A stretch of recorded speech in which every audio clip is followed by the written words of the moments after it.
welcome to the Thinking Fellows podcast. My name is Caleb, and today I am joined by a full table of fellows from the 1517 Thinking Fellowship. I'm joined by Drs. Scott Keith, Adam Francisco, Rod Rosenblatt, and Dan Van Voorhis. We are doing as promised, because I've been actually hyping this up for the last 3 or 4 weeks on the Thinking Fellows, and today we're going to do our first episode on the history of Christianity in America. Dan actually reached out to me with this idea, and I thought it was sort of a great follow-up to what we did in the Reformation series. We're skipping a chunk of time, a little bit of a chunk of time, because we're moving from Europe over to the New World, so to speak. You'd be surprised how little time we're actually skipping ahead. That's great. When you put everything back and back, all of a sudden you start to realize that people were working at the same time. And we did the Reformation story, and the Reformation story we took up to, you can take to 1618, at the beginning of the 30 Years' War. Well, in 1620, you've got the first guys on the ship over to the New World. So, and they're leaving because of what's happening with, at that time, King James and the turmoil in England. So it really is interesting how the Reformation story and then the story of America, you'd think, there's this, maybe the Enlightenment took place There's between them. There's at least an ocean between them. But that's happening, concurrently. So it kind of does fit right on. We get a lot of questions about this topic. Actually, we get a lot of questions from Lutherans who are sort of like, why do we seem like we don't have a lot of voice in the States and things like that? And so it's going to be, I think it's going to be a really good one. And we've never done anything like this on the show. We've done a lot of Reformation stuff. So it's going to be exciting. But before we open the episode up, there's a couple things to talk about. Number one, Thinking Fellows is part of the 1517 podcast network. There's a lot of great shows on the network. One of them that you should go check out is Dan Van Voorhis' Christian History Almanac. It's a great everyday show. It's literally 7 days a week. It's 5 minutes.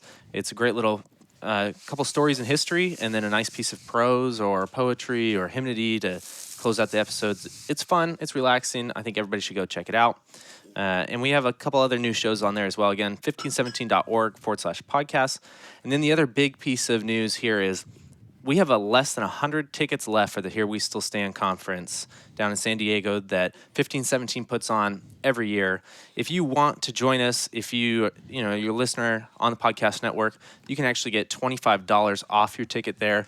Use code PNET19, Podcast Network 19 is what that stands for. And I'll put that code in the show notes in the link to the Here We Still Stand registration page. Again, there's less than 100 tickets left to that. We're going to sell out pretty quickly here. So if you do want to join us in San Diego, I suggest using that code. That's the only way at this point to get that $25 off. And I think the price will go up here in the middle of the summer at some point. So if you're sort of on the fence, now's a good time to talk about it and decide. All right, so we're just going to jump in to the episode here. And Dan, I just want to ask, where are we supposed to start here? Where do we start with Christianity in America? Well, thanks. It's great to be here. Thank you for having me on the show again. And, in terms of going through this look at Christianity in America, I broke it down into 6 parts. And so if we just want to look kind of thematically at the very beginning, we're going to look at it in 6 different parts. We're going to look at the colonies, so think the 1600s into the 1700s. Then we're going to look at the founding generation. And so the end of the 18th century, questions about the faith of the founding fathers, right? That's going to be second, and then as well as how the Constitution works into that. Then we'll move into looking at the Great Awakenings, rationalism and revivalism in the late 17 and 1800s. We'll move into, from there, the fundamentalism modernism in the 20th century with Machen and some stuff that I've actually talked about on this show before. And then the last one, we'll look at all of the modern stuff that's happening. People always have questions about the emergent church or the postmodern or the post-church church or all these phrases. If we run out of time on that. If we run out of time. That'll get cut. But I am happy, Rod, as you know, having been your student, I'm happy to dive into the deep waters of deep evangelicalism and come out with some words for you guys. But that's, so kind of looking at it, thematically. And as I mentioned before, I think the best way to start is not to say, well, the Reformation happened and then there's a gap. Oftentimes this is how it'll be done in school books. You'll do the Enlightenment, and you'll go over and do that, and then by the time you get back to American history, you just assume 100 years has gone by. Well, no, I always not- do. Yeah, and when you look at, really 1620 and 1630 are the two banner years when you have the Mayflower and the Arbella come over. And so in 16, those are the first, Puritans, the first Pilgrims. And what's interesting is I wrote this down. There are 2,000 Americans, or 2,000 colonists, I should say, in 1630. Can we call them Americans? We can call them Americans, yeah, so early Americans. And when all this is happening, right, because of the Reformation. So remember that in England, you had Henry, Edward, Mary, Elizabeth, James, and every time they're switching, it's a new confession of faith and there's blood in the streets. So you could see some people would say, let's get out of here. Yeah. Now, the first group actually got out of there well before that. The Pilgrims from Plymouth actually had already gone up to the Netherlands and were living there. When they decided to come to the New World, they came back to Plymouth, got a royal charter, and made their way over. And that's an interesting group because they are coming for religious reasons. Which is the thing we always hear in school, right? Yeah. If I think about it, I hear about, The religious pilgrims Yeah. fleeing religious oppression. because they Yeah. love God and they want freedom. Yeah. Well, there's so many different people that are coming over. And so it's fair to say in the 1620s, the people that are coming over are by and large religious refugees. Okay. By and large, they are either Puritans or we might just use the broad word separatists.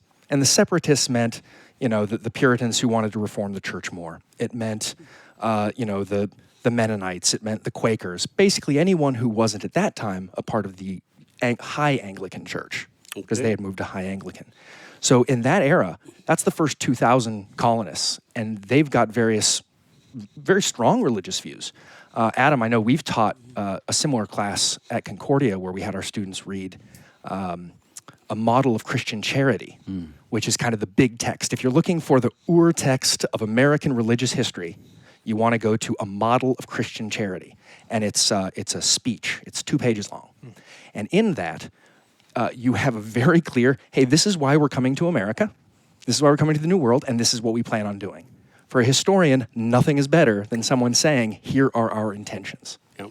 And that's the famous phrase about the America or the New World will be a light shining on a hill, comes from obviously Matthew 5, but that letter on the Arbella. So in terms of saying, these were Christian pilgrims, absolutely. But let's go back to those numbers. There were 2,000 in 1625. By 1660, right? So you're just looking at 35 years. There are 100,000 people who have come to the New World. That's a 2,000 big jump. to 100,000. In just 30 years, you have 250,000. 50 years after that, you're a 1 million, such that in 1775, the end of the colonies, you have 2.5 million. So you've gone in, what would that be? That would be 150 years. You've gone from 2,000 people to 2.5 million. Now, I can tell you about the religious inclinations and beliefs of 2,000 people pretty well. 100,000, harder. 2.5 million, almost useless to do.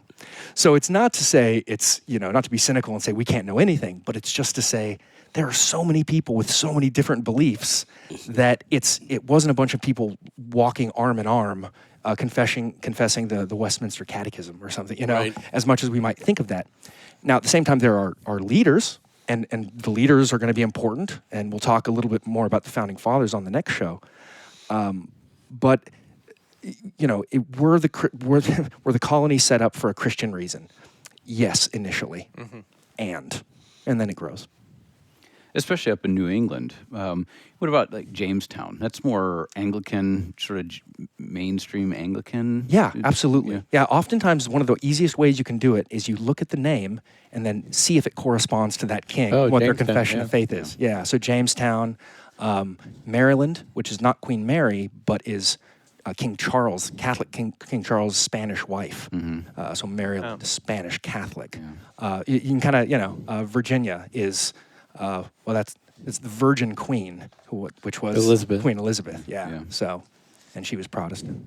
So it is. Yeah, you can look at the Then you different have colonies. these odd, like in the Plymouth colony, or I'm sorry, Massachusetts Bay Colony, 1630. Out of that colony, you get Roger Williams, Yeah. who goes up to Rhode or Rogue Island. Yeah. He's quirkier than these Puritans. Yeah.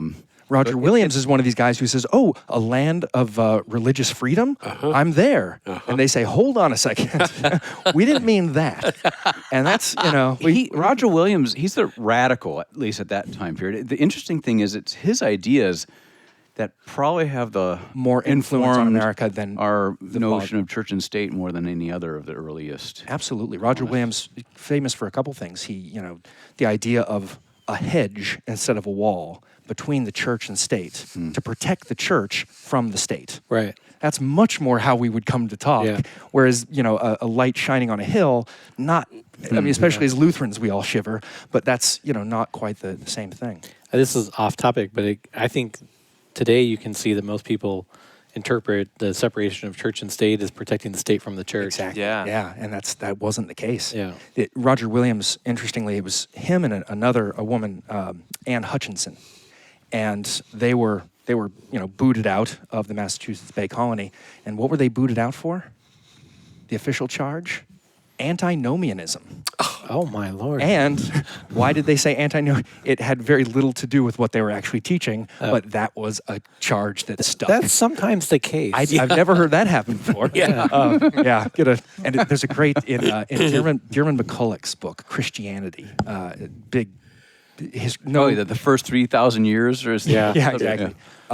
He's got this great line about how Christians seem to always go after the boogeyman of antinomianism whenever they need to go after somebody. Interesting. I think that's a defensible thesis. I know. That's what we certainly experienced. I think anyone who is well preaching Christ sola fide, the charge will come to him. Yeah. Who was it that said that? There was a Presbyterian minister, wasn't it, who said you should always be accused of being an antinomian if you're preaching the gospel. Yes. It's one of those older guys, like not J.I. Packer, but that same kind of generation. You have Roger Williams and Anne Hutchinson, so they go to Rhode Island, and that was kind of the beginning of the difference between, to give another idea here, religious liberty versus religious toleration. And this is a big difference because while all of this is happening in the 1630s and 1640s, the 30 Years' War is going on, 1618 to 1648. There's not the internet or fast mail, but they see what's going on. Yeah. And they see the consequences. There's got to be a new way of doing it. Yeah. Now, the old model was religious toleration. That is, the state has a religion, and they will tolerate people doing other things in certain places. As long as. .. Exactly. Whereas religious liberty is probably what we think of today, right? Practice what you want. Practice to worship how you want. And so that kind of started this new model. And so you've got Rhode Island, and then the next place to kind of blow up on that same model would be Pennsylvania and the Quakers and William Penn. He comes over and follows, he's kind of the first one to follow in that tradition of religious liberty. You can do what you will. And then you've got some of the first Lutherans are going to come into the kind of Delaware River into Pennsylvania, and they're going to set up there. So that becomes kind of the cauldron of this new experiment in religious liberty, which has not been tried before. I mean, it really is a fascinating thing. And surprisingly, it worked pretty well. If you look at the people who have this different confession living together, while at the exact same time, people of a different confession living in Europe, and they're killing each other. And over here, under a different model, not perfect, but it's a noble experiment. Does this tie into like why we see laws like being on the West Coast?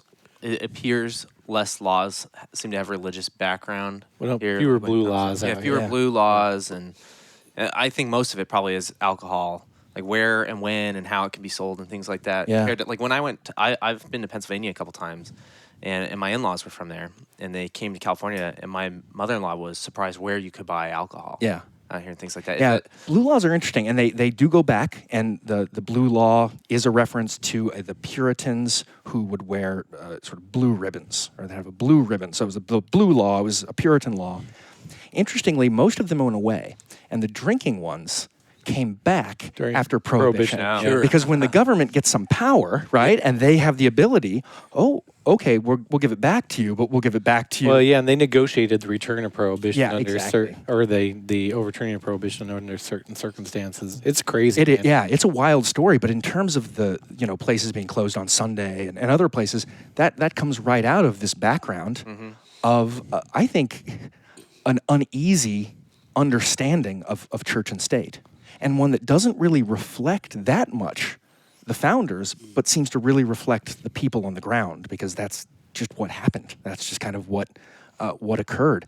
People wanted, their state to be godly. They Yep. wanted their commonwealth to be godly, and Yep. so you'd try and outdo, and it's basically what people do, but on a statewide basis, a colony-wide basis.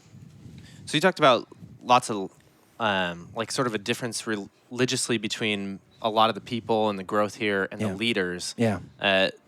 What does church attendance then look like? This to me is fascinating. So we'll see if it's actually fascinating. But whenever you look into church history in America and the colonies in the 17th and 18th century, you always find this curious thing that church membership is about 30%. Church membership is as low as it's ever been in American history in the colonies and early America. Why is that? Well, I've been searching for this forever. Why is that the case? And so people have suggested some things like they weren't actually as religious. They were just feigning religious reasons and got over here. And It's a way to do get their own out. thing. Yeah, exactly. It's like a Me kid. too. Yeah, I believe Yom that Kippur. too. Yeah, I need that day off too. Kind of like prohibition again. Yeah. I think they enrolled more people were called rabbi during prohibition Yeah. than any other time in the United States history because they could buy wine. There you go.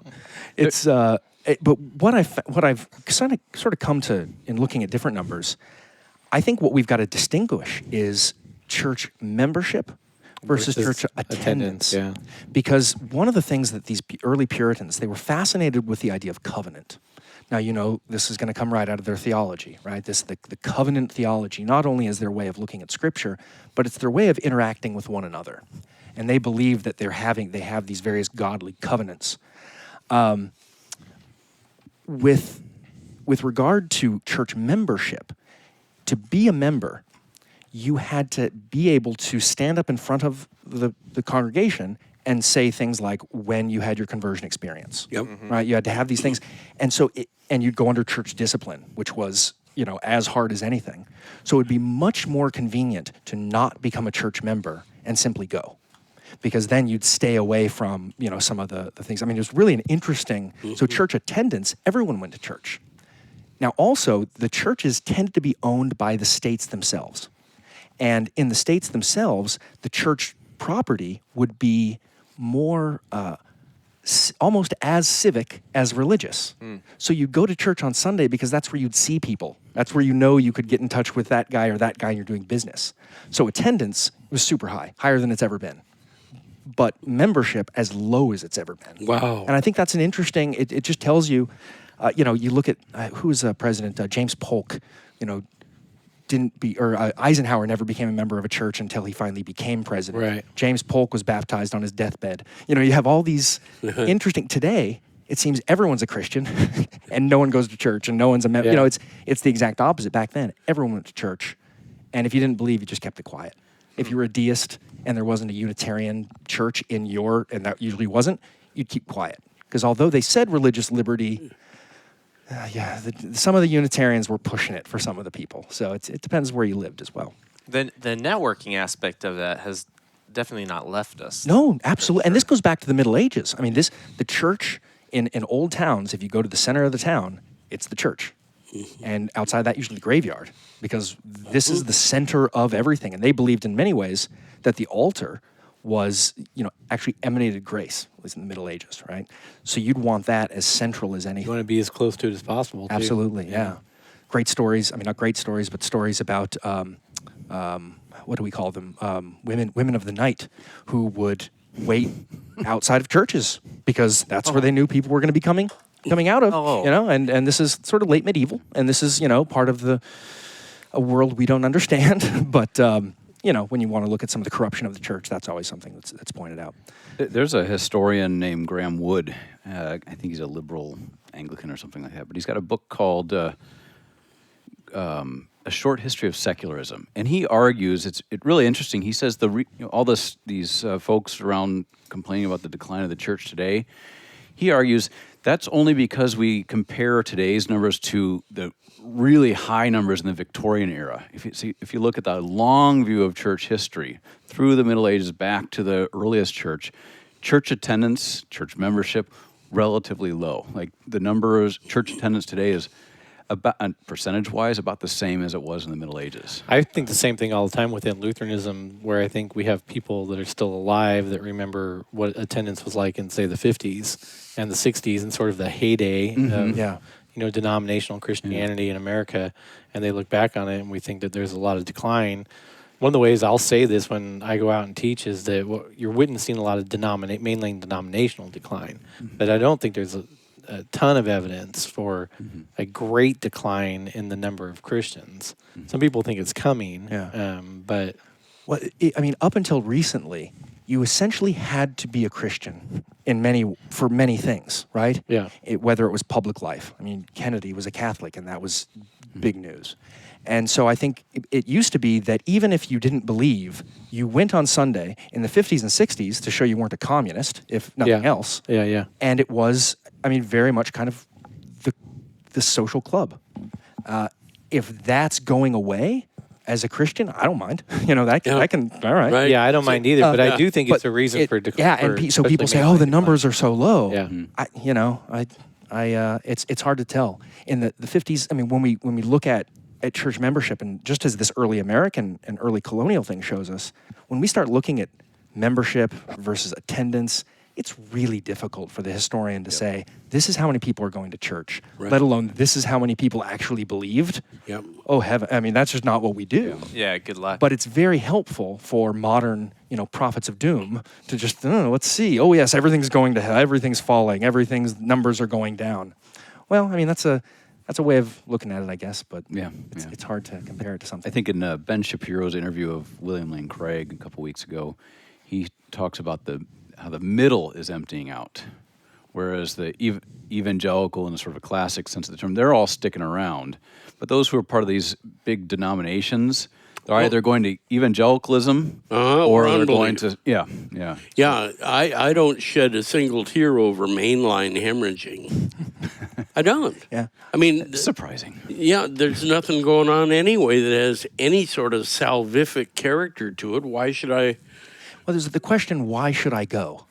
Yeah. And at least if you, back in these days, you had the cultural reasons, the civic reasons, and really what we're concerned, you should go because you need to hear the gospel. Yep. And so if all those other things, go But we're a very small voice on that in American Christianity. You should go to hear the gospel. It is much, and we'll see this as we look through the history, right? We'll see that much of this kind of individualistic, very church as a therapeutic place or a place where better families are made. Yep. We're going to see that especially in session 5 because we're going to get to the West Coast and we're going to talk about the growth of Calvary Chapel and Saddleback Church and that, which I think Scott really affects the way we look at church and church size. Because there are churches. An average church is what, 50 people, 80 people. Yeah. 50 to 100. But we're used to seeing, these churches with thousands, and we're told that's the way it's to be done. Yeah. Okay. There's some argument. There's a lot of good arguments for churches ought to be smaller, or small enough for the pastor to know everybody's name. Yeah. Type thing. And I think that we don't measure the quote unquote success of a church on things like that. Is the gospel being preached? Are the sacraments being administered? We only measure it on a comparative basis to what we see elsewhere. Yeah. And that is dangerous. Although I will say it's sometimes, as I travel and speak, it's sometimes terrifying in a bit of a way to walk into church after church after church that is probably 100 people on a Sunday, which is fine. Mm-hmm. But you can tell the church was built to hold 500. Yeah. And that the 100 people that are on Sunday, the average age is 72. Yes. Yeah. That is a little, it's hard to not be emotionally affected by that when you see it. Even if you can cognitively go, oh, well, these people are probably going somewhere else, or da-da-da. And I just saw somebody on the Old Facey page the other day sort of describe what I thought was well known, just that most of the Saddleback Calvary Chapel type churches have, on the whole, not converted people to Christianity, but have simply provided a place for people that are coming out of mainline denominations to land. Yeah, that it's either at worst maybe just shuffling the chairs, and at best maybe taking some people who are fleeing the mainline. And I think at some point then, if we're upset that our churches are declining, and if really it's not the number of Christians that are declining, which I'd say the question is still open on that a little bit, but if it is the case, we need to know why we're upset that they're there and not here, and we actually need to know why. It can't be because our culture. It can't be because of our history. It's got to be because we think they could hear the gospel here, they could get the sacraments here, and they're not there. But so often it seems to be like a cultural thing. One interesting thing, back to Rod, to your point about the kind of the individualism and this kind of weird character of American Christianity, colonial, when it starts out. When the Fellows came over in 1620, we know that there were no ordained ministers with them. We know that in that early, at least that first decade, there were no ordained ministers around.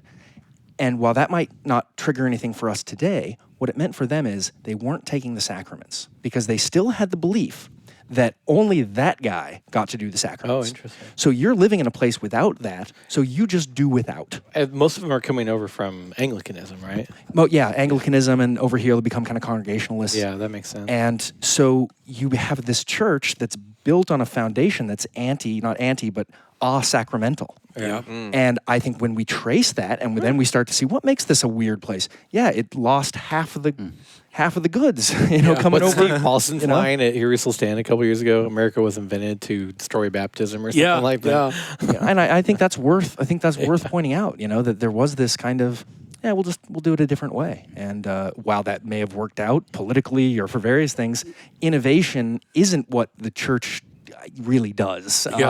Do it politically. Not. Yeah, sure. What does the earliest days, when you've got these different denominations, if you will, confessions popping up and coming over, what does the relationship look like between them? Is there a lot of polemical exchanges? Or No, not really. They all just sort of live alongside of each other, and they have their own publishing houses or their own publishers, and they publish for themselves. There's no need to read something other people are doing because your guy's publishing mostly the stuff from the old world that you've asked him to bring over. So we have a lot of interesting. So we have a lot of records of the books that are coming over, but the bestsellers are devotional. The bestsellers aren't the kind of theology that you have disputes over. I mean, insofar as, no, my heart doesn't feel that. Yes, it does. I mean, it's a hard thing to dispute. Put that into a contemporary context. Believe it or not, Walter Martin used to have this highly successful, quote, Sunday school class. And he asked me to sub for him. I said, Walter, you're a card-carrying Southern Baptist with charismatic tendencies. I'm a 16th, 17th century Lutheran. He said, Rod, no problem. People love when you're here. So one morning, I greet a couple that was coming, and I said, we've met before somewhere. And they said, sure, whenever you've been at Bethany, Long Beach. I said, could I ask you a question? They said, sure. I said, do you go to the early service at Bethany, Long Beach, and then come to Walter's Bible class? And they said, yep, every Sunday. So Bethany, Long Beach, which is a Lutheran church for kind of the liturgy and that, and then over to this Southern Baptist place for the Bible study. Which proves that with your best laity, if you don't provide really great adult ed, they'll go find it somewhere else.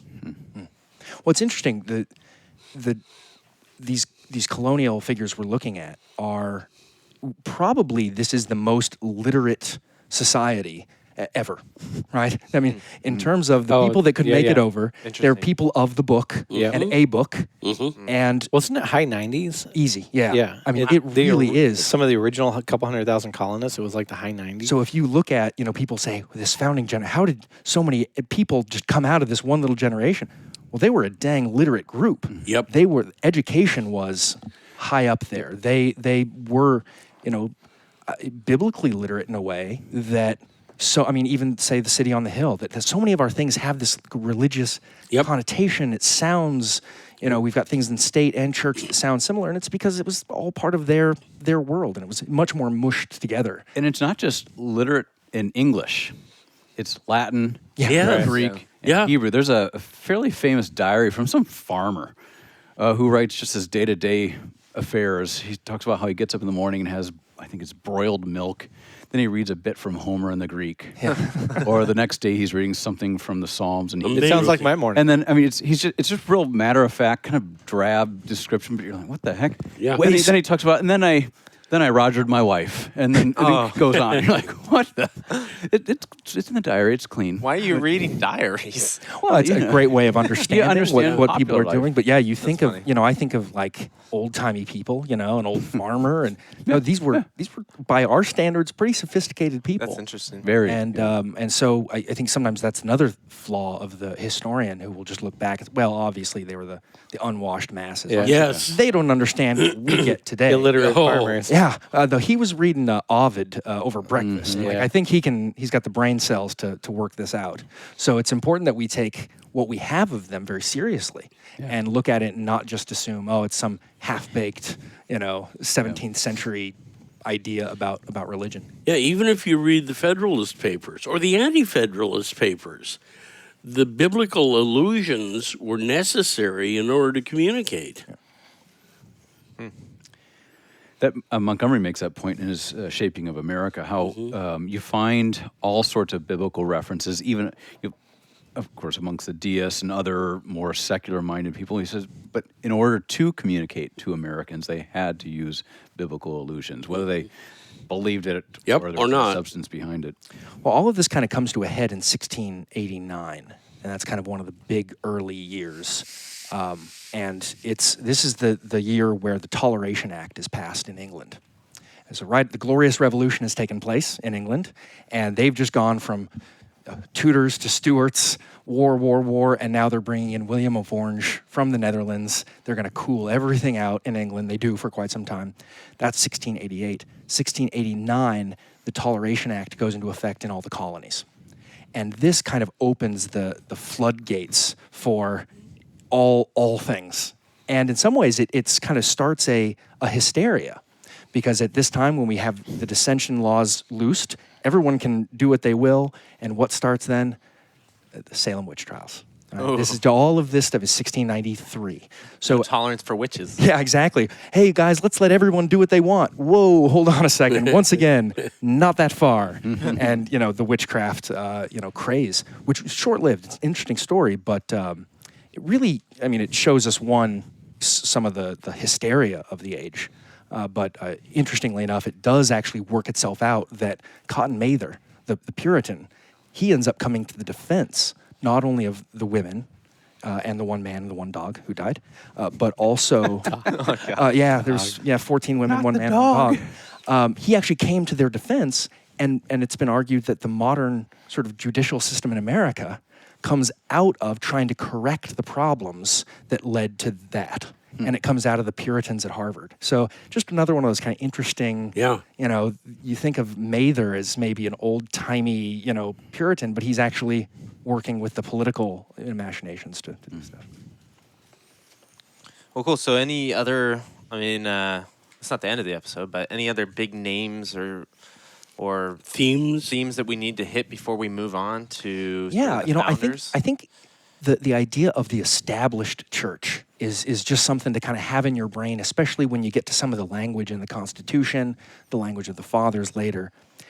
The churches after 1689, especially, some before, each of the colonies had an established church. You didn't have to go there because this is religious liberty, but they have an established church that tithes go to, right? We would think of it as just horribly blending church and state. And these established churches, you can kind of just go around and say, well, Massachusetts, what were they?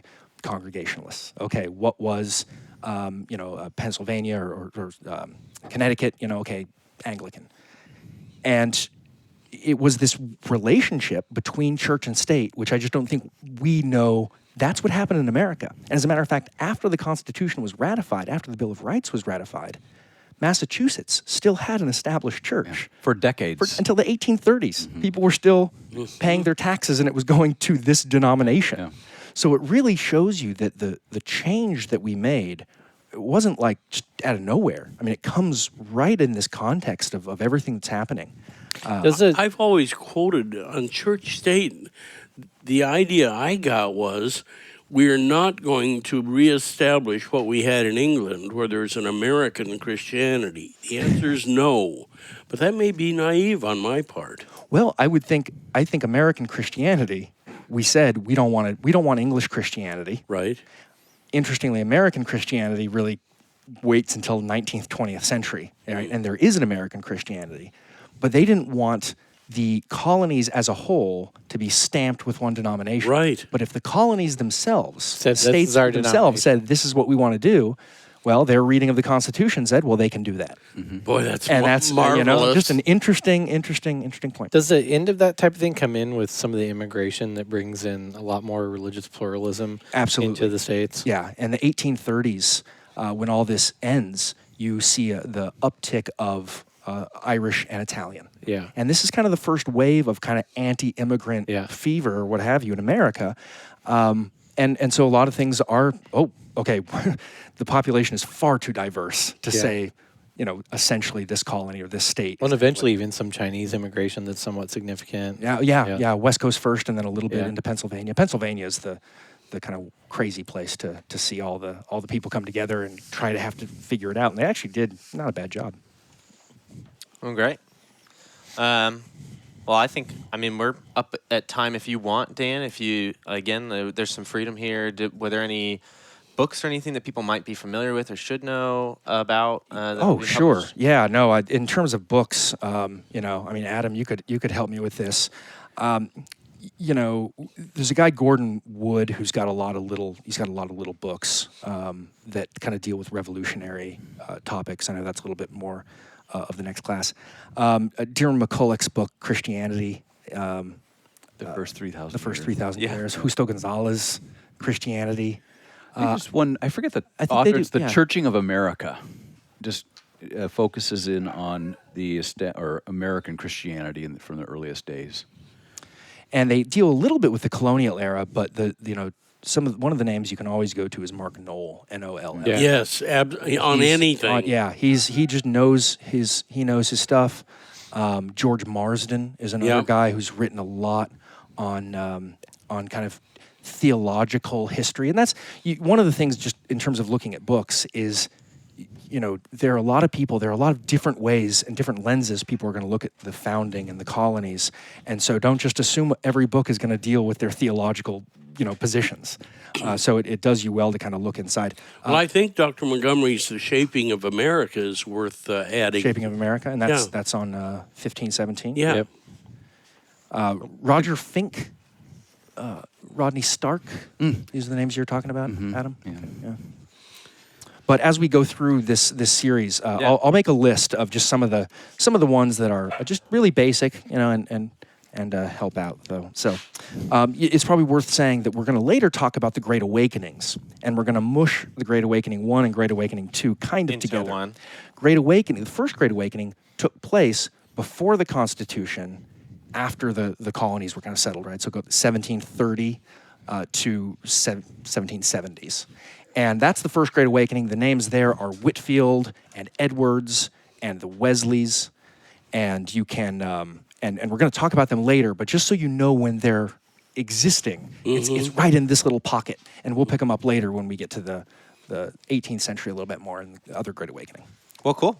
Well, I think that basically sums up this episode. Thank you, Dan, for walking us through this. It's been a lot of fun. I like being able to sort of have some of the pressure off and just ask somebody else questions. Well, I will say, although I'm not doing American history, it's church history, the almanac that I do, Christian History Almanac, is kind of the same. Is kind of stories. And hopefully if you dig this kind of story, I do it every day, 7 days a week, give you 2 stories in the morning. So, Nice. yeah. Well, thank you for joining us on this episode. If you've enjoyed past series or you're really looking forward to this and you'd like to support our podcasting endeavors, you can go to 1517.org.